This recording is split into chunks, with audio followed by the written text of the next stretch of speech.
हे मोदीजींनी या ठिकाणी करून दाखवलं.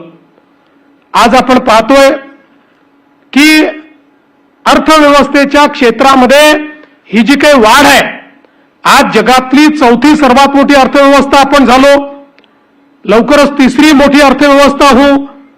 हा जो काही विस्तार आहे हा केवळ घोषणांनी झालेला नाही, त्याच्या पाठीमागे एक मोठी विस्तृत स्ट्रॅटेजी, त्याच्या पाठीमागे विकासाचा अजेंडा हा मोदीजींनी उभा केला.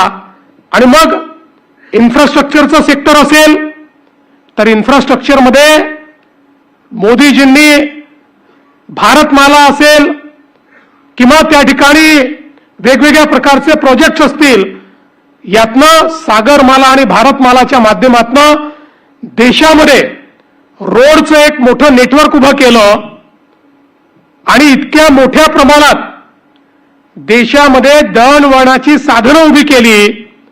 रोड्स आणि ब्रिजेस आणि टनेल्स याच्या माध्यमातून एक इन्फ्रास्ट्रक्चरचा इतका मोठा कार्यक्रम आपल्या देशाने हातात घेतला आणि गतिशक्ती प्लॅटफॉर्मच्या माध्यमातून देशामध्ये लॉजिस्टिकची कॉस्ट कशी कमी करता येईल हा पहिला प्रयत्न त्यांनी हातामध्ये घेतला. आपल्याला जर विकसित अर्थव्यवस्थेकडे जायचं असेल तर लॉजिस्टिकची कॉस्ट या देशामध्ये 16% होती, ती 8% आल्याशिवाय आपण जगातल्या देशांची स्पर्धा करू शकत नाही. आणि म्हणून रोड, पोर्ट, एअरपोर्ट, रेल्वे या सगळ्या इन्फ्रास्ट्रक्चरमध्ये गुणात्मक आणि संख्यात्मक बदल आणण्याचं काम हे मोदीजींनी करून दाखवलं. आणि आज आपण पाहतोय आता 16%वरनं आपण 11%पर्यंत आलो. हळूहळू 8%वर ज्यावेळेस आपण जाऊ त्यावेळी जगाच्या सप्लाय चेनमध्ये एक महत्वाची भूमिका हा भारत या ठिकाणी निभवेल.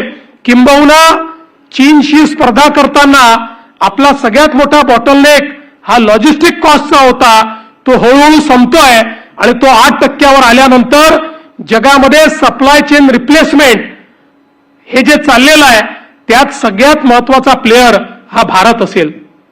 आपल्याला माहिती आहे सीमावर्ती क्षेत्रामध्ये काश्मीर सारख्या भागामध्ये, नॉर्थ ईस्टमध्ये जिथे लोकांनी रस्ताही पाहिला नव्हता, रेल्वेही पाहिली नव्हती, तिथे रस्तेही पोचले, रेल्वेही पोचली.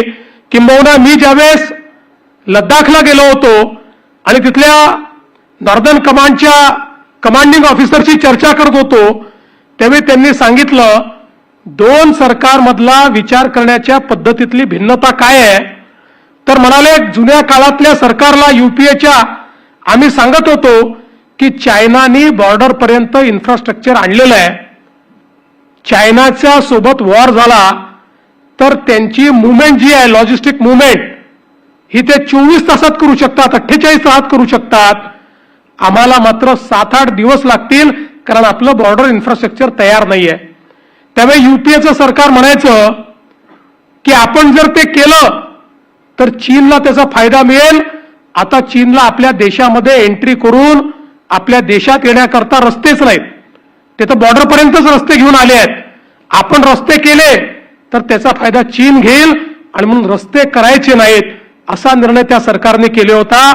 ते म्हणाले आताच्या सरकारने ज्या प्रकारे बॉर्डर इन्फ्रास्ट्रक्चर तयार केलाय चीनला तरी 24 तास लागतील, भारत 12 तासामध्ये त्या ठिकाणी मोबिलायझेशन करू शकतो. अशा प्रकारचं काम आज भारताने केलेलं आहे. आणि म्हणून एकीकडे इन्फ्रास्ट्रक्चर बॉटलनेक्स दूर केले,